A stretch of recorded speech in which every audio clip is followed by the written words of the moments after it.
Yang jawab salam saya doain banyak milik rezeki. Idih didoain milik rezeki banyak, aminnya kencang, jawab salam sedikit.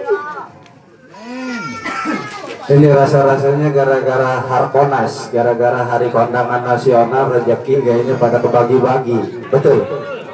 Ya makanya kita mau berdoa ya biar supaya sama Allah rezeki kita dikasih lancar. Bismillahirrahmanirrahim. Wassalatu wassalamu ala Rasulillah Sayyidina wa Maulana Muhammad ibn Abdullah wa ala alihi wa sahbihi wa mawalana hawla wa la quwwata illa billah.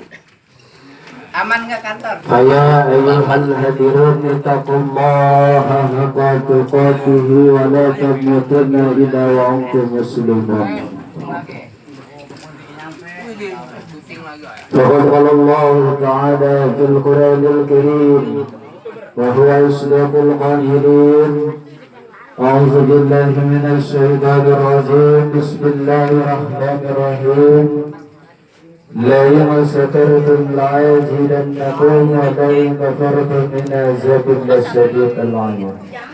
صدق الله العظيم وصدق رسوله حبيب الكريم ونحن على ذلك شاهدين وشاكرين والحمد لله رب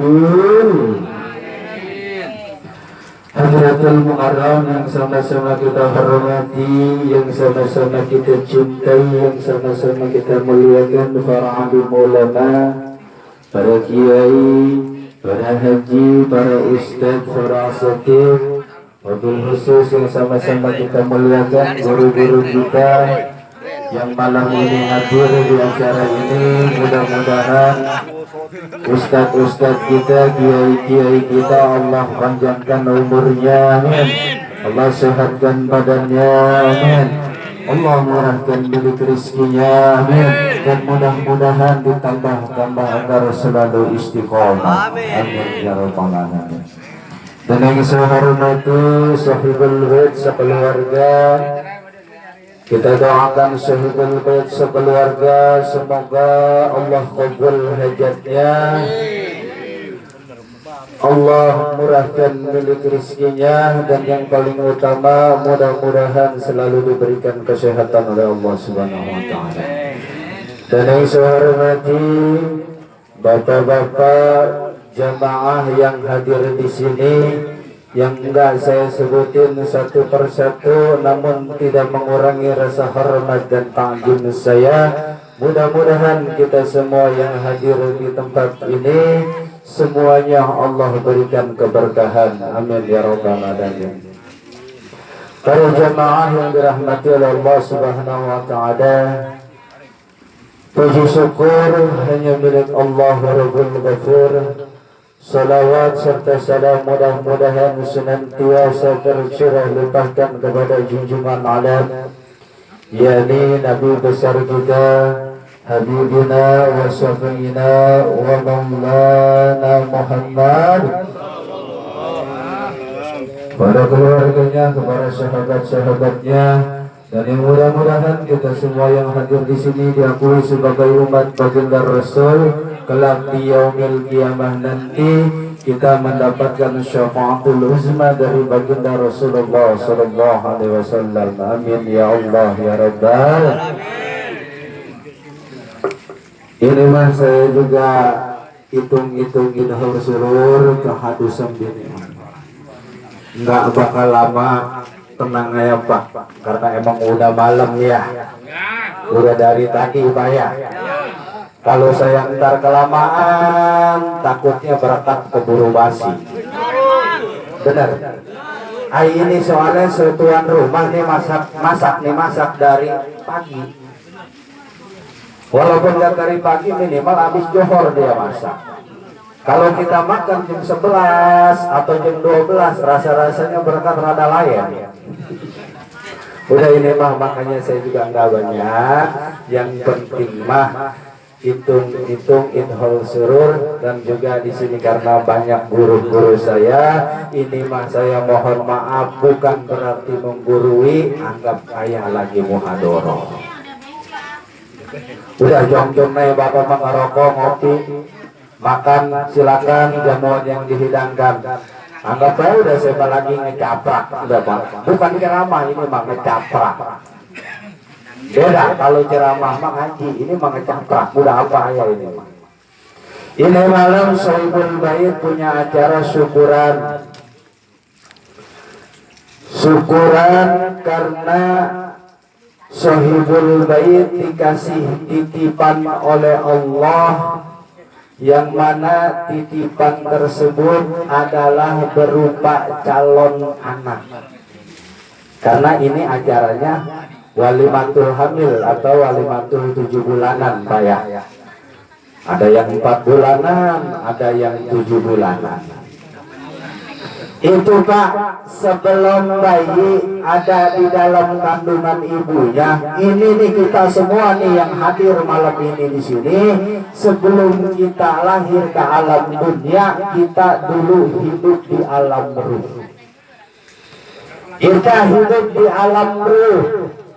Ketika 4 bulan 10 hari sebelum ruh dikirim ke dalam kandungan ibu kita, itu ruh ada perjanjian dengan Allah. Cuman kita lupa, kita nggak ingat perjanjian apa sih antara ruh dengan Allah.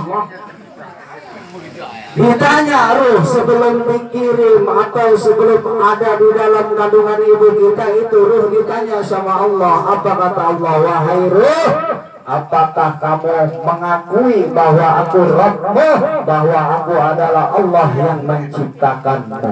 Dijawab sama ruh, ya, aku mengakui bahwasanya kau adalah Rabb, Allah yang menciptakanku. Ditanya lagi sama Allah, apakah kamu siap wahai ruh dengan nanti rizki yang aku berikan kepadamu? Apakah kamu siap dengan nanti ajal yang sudah aku tentukan, kata Allah? Apakah kamu siap dengan nanti jodoh yang sudah aku tentukan, kata Allah?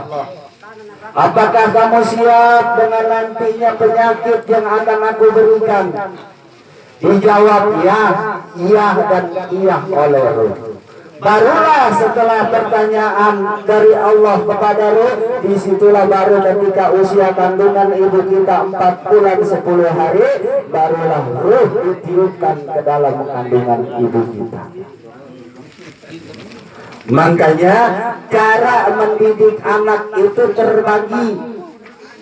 Tarbiyatul awlad qablal wiladah wa tarbiyatul awlad ba'dal wiladah.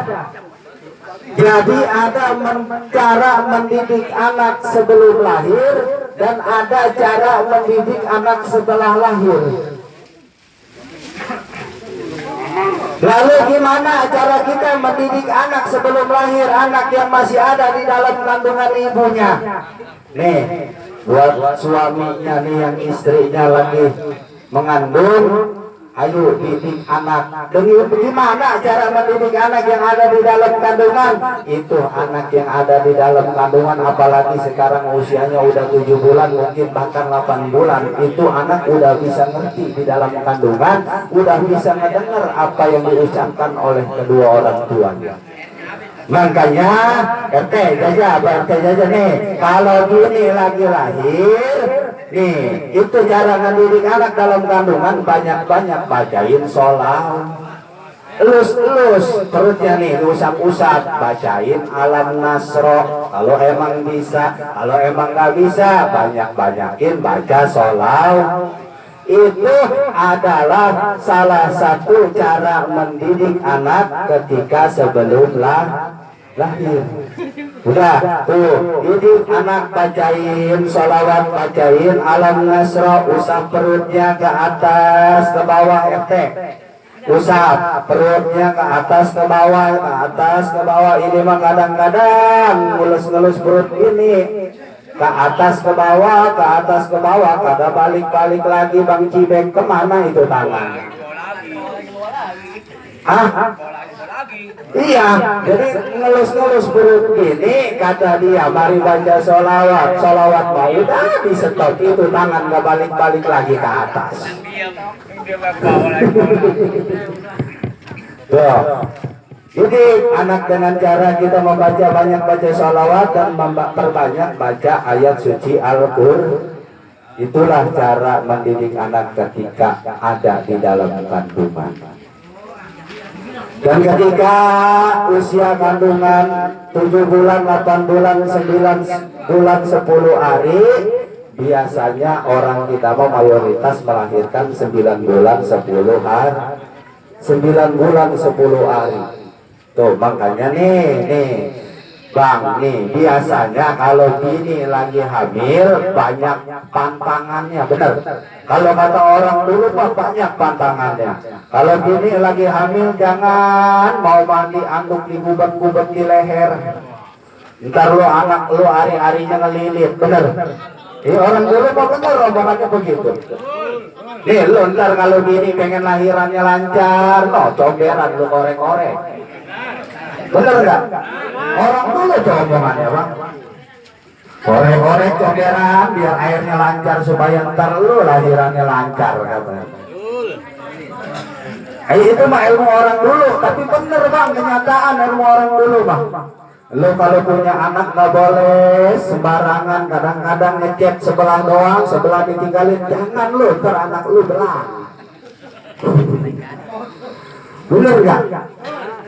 Ya makanya tuh banyak pantangannya, banyak larangannya ketika istri lagi mengandung. Udah ikutin aja apa kata orang tua dulu, apa kata orang tua kita biasanya. Kalau orang tua masih ada, masih selalu ngingetin anak. Jangan sembarangan. Kalau makan kudu bersih, itu piring kalau nggak bersih ntar anak lu bebelepot. Kalau pengen apa-apa nggak diturutin, ntar anaknya ngejes. Bener. Gue bilang ke laki, bapak pengen makan sate ayam, kata bininya. Lah, gue lagi nggak punya duit, pokoknya mau usahain. Kalau nggak diusahain, ntar anak ngejes, anak jadiin alasan. Padahal mamanya lapar, pengen makan sate. Bener. Tapi bener Bang, kata orang dulu itu kalau nggak diturutin anaknya ngeces. Iya, makanya ada kadang-kadang orang itu sampai gede ngeces sampai gede. Iya. Jangan kan ini kita tampak kita sadari masih ngeces, masih ngiler, bener nggak? Coba dah, nih bangun tidur periksa satu bantal. Coba pasti ada petak. Ngeces.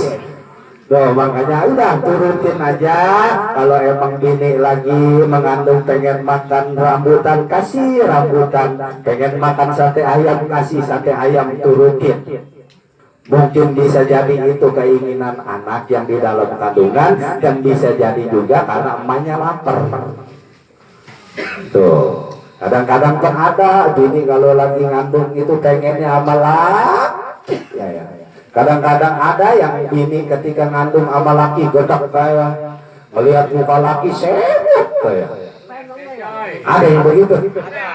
Iya, kadang-kadang sampai nggak mau tidur sama laki. Bang, lu sholawat lah, gua lagi gedak melihat lu. Ayo begitu PRT ada. Bini lagi ambil ya PRT tuh. Oh, bini lagi ambil, makanya ini PRT lagi dijauhin sama bininya nih.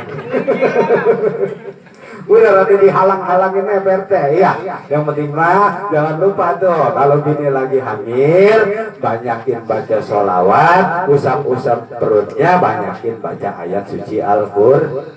Kita minta sama Allah supaya istri kita ketika melahirkan agar supaya diberi kelancaran, diberi kemudahan, dan supaya bayi yang nantinya lahir ke alam dunia bisa menjadi anak yang soleh dan soleha. Amin ya robbal Dan ketika anak sudah lahir ke alam dunia, saya yakin pasti semua bapak-bapak yang udah punya istri, yang udah punya anak merasakan ketika lahir anak pertama, lahir ke alam dunia, pasti walaupun biasa azan di masjid, suaranya bagus, tapi ketika ngajanin anak pertama yang baru lahir itu air matanya jelek, Pak. Bener kan? Pernah nggak ngerasain hal itu? Pasti, Pak. Saking kita bahagia, saking kita bersyukur sama Allah, kita dikasih titipan berupa anak. Ketika anak kita lahir, Masya Allah, air mata sudah tidak terbendung, walaupun itu bapaknya kumisnya segede galengan sawah. Bang Jiben ngajarin nggak ketika anak baru lahir tuh, Bang Jiben? Nyanyiin.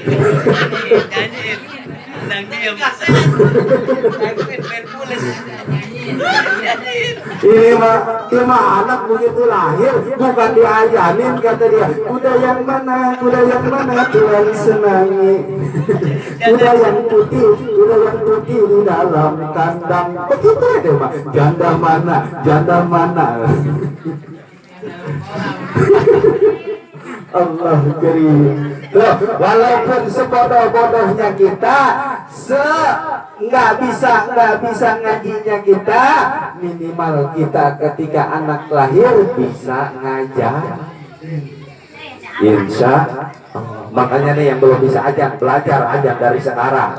Ntar ketika anak lahir ajanin. Jangan ini kok ketika lahir anak ajan, mau ngajanin nyariin orang. Pernah saya ngalamin, benar, ada tetangga saya lahiran, begitu lahiran saya dipanggil. Assalamualaikum. Waalaikumsalam. Ada apa? Ustaz, saya mau minta tolong apa? No, ini saya lahiran di puskesmas, belum diajanin, kata dokter suruh diajanin. Ada emang lu gak bisa ajan, kata menjas sama Pak Ustaz. Keajan-ajan kata menjas. Allah garimah. Itu kemana aja gitu. Tiap hari kita ngedenger ajan sampai ajan kagak apa. Tuh makanya ya.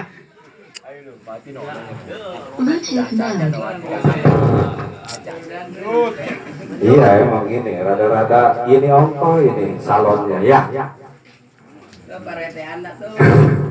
Nah, makanya minimal kita belajar ajan supaya bisa ajan. Ntar ketika anak kita lahir, kita harus bisa memberi contoh buat anak kita. Benar. Nih, ketika punya anak, ketika sudah agak ngerti, usia atau 1 tahun 2 tahun tuh udah ngerti tuh dengan omongan orang tua, belajar ntar bisa ngomong, bisa jalan, Bang ya. Itu banyak perubahan sama anak kita, Masya Allah. Kita ketika lihat anak udah bisa jalan sampai nyawer kita, bener, tuh saking bahagia anak udah bisa jalan, anak bisa ngomong nih. Ntar ketika anak udah ngerti, didik yang bener, didik dengan ilmu. Jangan ini mah kadang-kadang anak udah ngerti malam nggak mau tidur, kata bapaknya, tong tidur napa, jangan memain melulu. Ntar itu anak udah gede tidur melulu diomelin, bener. Ini anak udah gede, lagi kecil diajarin sama bapaknya, tong jangan memain melulu, tidur napa. Nih ntar udah gede tidur melulu diomelin. Woi itu tulen, anak ini dari pagi bangun siang sampai sore tidur mulu, atau kemana ke lu? Enggak, anak nih lama diajarin HP. Makanya anak sekarang mah banyak yang udah paham sama HP, bener. Iya, anak sekarang mah jajannya paketan. HP nggak ada paketan ngambek, nggak bisa nonton YouTube, nggak lihat Upin Ipin. Apa aja disetel sama anak sekarang mah. Sebab orang tua yang ngajarin, bener. Ntar ya anak udah gede main HP, domelin. Kenapa ntar anak udah gede main HP melulu, ngaji nggak mau, sholat nggak mau. Padahal mah itu orang tuanya yang ngajarin dari anaknya masih kecil. Makanya ketika anak kita masih kecil, udah ngerti, ajak ke majelis taklim, ajak ke musola, walaupun belum bisa, walaupun belum ngerti, setidaknya bisa ngelihat orang tuanya ketika lagi ibadah, dia ngeliatin gerakan sholat. Makanya kadang suka mungkin bapak yang ke musola atau ke masjid ngelihat anak kecil yang belum maksudnya yang belum ngerti, itu kadang ngikutin. Bapaknya nonggeng, dia nonggeng, benar. Bapaknya ruku, dia ruku. Tuh. Karena kitanya ngasih didikan, ngasih contoh sama anak ketika anak kita masih kecil, ngasih contohnya bagus. Makanya jangan berharap anak kita nantinya pengen jadi anak yang baik, pengen jadi anak yang soleh, pengen jadi anak yang soleha kalau kitanya kagak nyontoin yang baik. Makanya yo, walaupun sedikit-sedikit contohin anak kita dengan ilmu agama. Wah.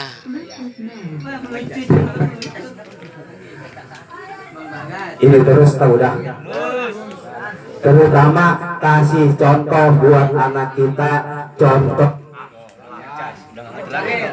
Yang ini pakai ini nih, yang ini nih. Itu udah casan udah habis. Nah, dulu iklan boxor. Bukan yang itu, ada satu lagi.